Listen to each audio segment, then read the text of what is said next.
Buenas tardes nuevamente. Bienvenidos a la última sesión de este simposium internacional sobre evolución y cultura. Bien, hoy afortunadamente nuestra compañera, la profesora Marisol Mesa, quien no pudo venir el otro día, pues ha tenido la deferencia de ajustar sus obligaciones y poder asistir y estar hoy con nosotros. Bien, lógicamente, como la ponencia pertenecía a otro bloque temático, bueno, pues quizá quede un poco desfasada con respecto al resto de las ponencias, pero en todo caso sigue siendo en la misma línea, en este caso de la biología o la genética de poblaciones, las investigaciones sobre la historia de las poblaciones, en este caso de la cuenca del Mediterráneo. Y Marisol Mesa es profesora del Departamento de Zoología y Antropología Física, tiene una dilatada experiencia avalada por múltiples investigaciones relacionadas, enfocadas principalmente a la historia genética, a la reconstrucción de la historia evolutiva de poblaciones, principalmente de la península ibérica, pero no necesariamente o no solo de la península ibérica. Ha sido profesora durante muchísimos años en la Universidad Complutense de Madrid y, bueno, es compañera del departamento y, por tanto, yo agradezco muchísimo que haya tenido la deferencia y las ganas de estar hoy con nosotros. Bien, Marisol, muchas gracias y te paso la palabra. Bueno, pues buenas tardes a todos. Yo también les agradezco a los organizadores que me hayan invitado. Me parece un simposio muy interesante, que se tocan unos temas estupendos y lamento muy mucho, en primer lugar, no haber podido venir el día que me correspondía y, en segundo lugar, no haber asistido al simposio en todos sus días, porque creo que yo, sinceramente, hubiera aprendido muchísimo sobre historia, que me hace mucha falta. Dicho esto, yo me voy a centrar en el estudio genético de poblaciones del Mediterráneo en el marco de las poblaciones europeas. En un principio habíamos propuesto este tema y después, pues no sé quién de los dos, me incluyó poblaciones antiguas. Con lo cual, bueno, pues he metido alguna población antigua del Mediterráneo para un poco responder al título de mi charla. Bueno, dentro de lo que podríamos denominar conceptos generales de la historia de Europa y del Mediterráneo, Europa y el Mediterráneo están marcadas, digamos, por una serie de movimientos de poblaciones. Europa se ha visto colonizada, invadida o como queramos decir, por un montón de pueblos que han venido y que se han mezclado o no con las poblaciones que se encontraban en ese momento y que han dado lugar a las actuales poblaciones. Por tanto, de lo primero que tenemos que hablar es que Europa y el Mediterráneo son el resultado de un conjunto de movimientos migratorios que han ido sucediendo a lo largo de la prehistoria y la historia de este lugar geográfico. Estos movimientos de poblaciones, pues los podríamos subdividir de alguna manera a dos momentos prehistóricos, es decir, tiempos antiguos, y por otro lado otros tiempos relativamente más recientes. De estos tiempos prehistóricos y de estos tiempos históricos tenemos unas evidencias que pueden ser fósiles, restos humanos o restos de actividades humanas, restos arqueológicos que se refieren lógicamente a culturas y restos genéticos. ¿Cuáles son las consecuencias de estos movimientos en las poblaciones humanas? Pues las consecuencias son evidentemente o bien un flujo alélico, es decir, un movimiento de genes a lo largo de la geografía, o bien una eliminación de la población receptora, es decir, si es muy agresiva la población que llega, entonces la población que recibe a ese grupo desaparece. Si realmente hay una mezcla de poblaciones, se da lo que se denomina el flujo alélico. Ese flujo alélico determina que haya cambios en las frecuencias alélicas en la población receptora. Se pueden introducir alelos nuevos, es decir, que es lo mismo que si hubiese una mutación en la población. Se tienden a igualar las diferencias genéticas entre poblaciones, es decir, se dan procesos de mestizaje o se pueden dar procesos de mestizaje. Aumenta el efectivo de la población receptora, con lo cual la actuación de la deriva genética se hace menor. Y por último, al cambiar estos grupos humanos de ambiente, la selección natural puede actuar de manera diferencial sobre características que se ven influenciadas por el ambiente, de manera que los cambios genéticos pueden ser muy importantes como consecuencia de la actuación de estos procesos migratorios. El modelo general que se suele atribuir cuando se habla de influencia de un determinado grupo sobre las poblaciones desde el punto de vista de los procesos migratorios es este que dio Cavalier Sforza, Menotti y Piazza hace ya tiempo, en los años 80, en donde se hablaba de un modelo general de expansión de una población. Es decir, con ello llegamos al concepto de por qué una población que vive en un determinado lugar en un concreto momento de su historia se desplaza. Claro, puede haber muchísimas causas por las que se desplaza, pero ahí tenemos una de ellas. Puede haber una innovación que puede ser biológica o cultural. Esa innovación biológica o cultural determina que esa población se encuentre bien adaptada al medio en el que vive. Si está bien adaptada al medio en el que vive, esto significa que hay un crecimiento de la población. La población va aumentando en cantidad, cada vez más personas, hasta que puede llegar un momento en que la población se satura. Si la población se satura, hay un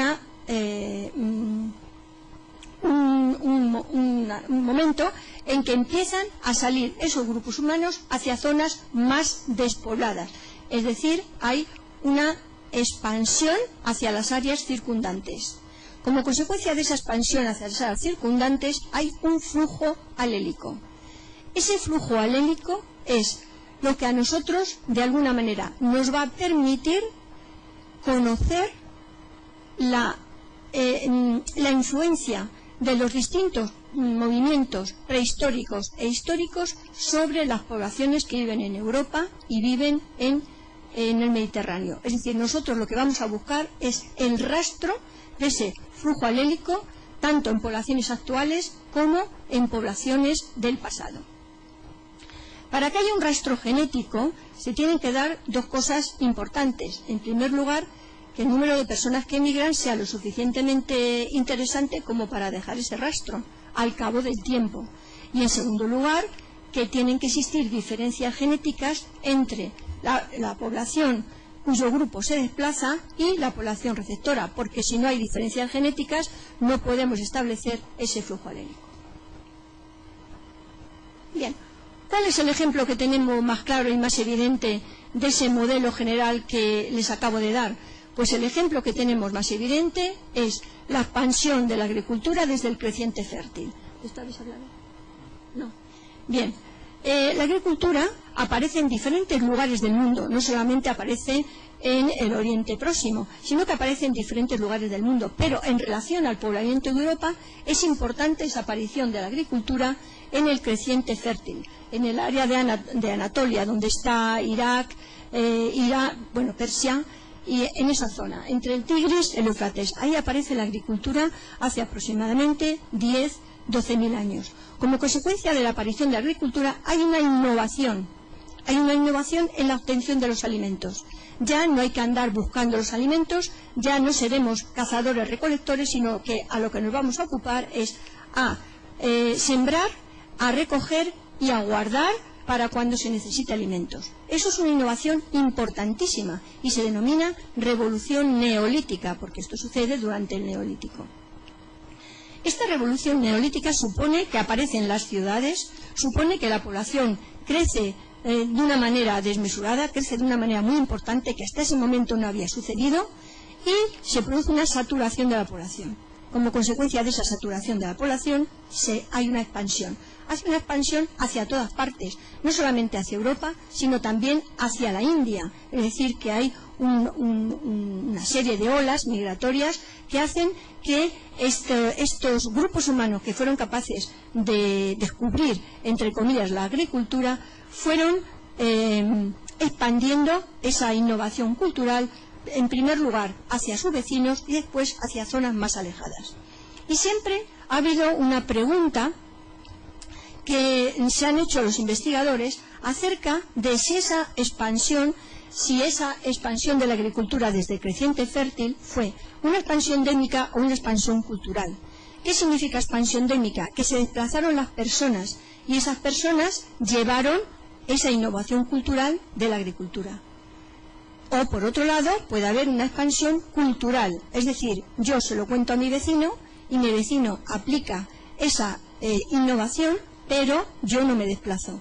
A continuación mi vecino se lo dice al siguiente vecino y así sucesivamente, y lo que se está expandiendo es el desarrollo de la agricultura, pero no las personas.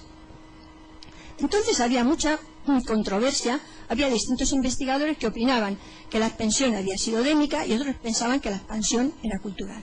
Había restos arqueológicos, es decir, hay una serie de culturas que se desarrollan por toda Europa en donde se pone de manifiesto que allí está presente la agricultura y aparecen en diferentes momentos como tenemos en la diapositiva, ¿no? Hace 5.000 años aproximadamente aparece en la península ibérica, hace 6.500 aparece en la zona de Grecia, Turquía, etcétera, etcétera. Es decir, ahí hay una manifestación cultural de algo, pero no se sabía si había movimientos de personas. ¿Cómo se sabe? Vale. ¿Cómo se sabe si hay movimientos de personas o no? Pues se sabe si hay movimientos de personas o no si nosotros somos capaces de establecer que ha habido un flujo alélico. Si ha habido un flujo alélico, es decir, ha habido un flujo de genes desde el área donde se inicia la agricultura hacia otras regiones, en este caso de Europa, eso significaría que no solamente se ha movido la cultura, sino que se han movido las personas. Bien, pues esto ha venido a solucionarlo la genética. Ya basándose en marcadores clásicos, es decir, en polimorfismos de sistemas de grupos sanguíneos, en sistema HLA, etcétera, etcétera, Cavalli Sforza desarrolló, a partir de esos datos que había de marcadores clásicos, unos mapas que denominó sintéticos, y en esos mapas estableció unos gradientes.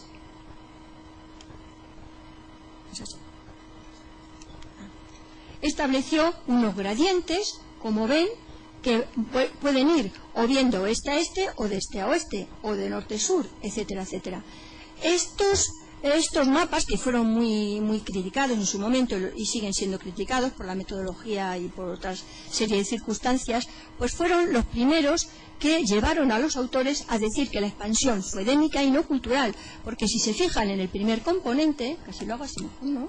Si se fijan en el primer componente, verán que aquí hay todo un gradiente, un flujo alélico desde el área precisamente relacionada con la península de Anatolia con el resto de Europa. Por tanto, ellos lo interpretaron como que esto era una manifestación de esa expansión démica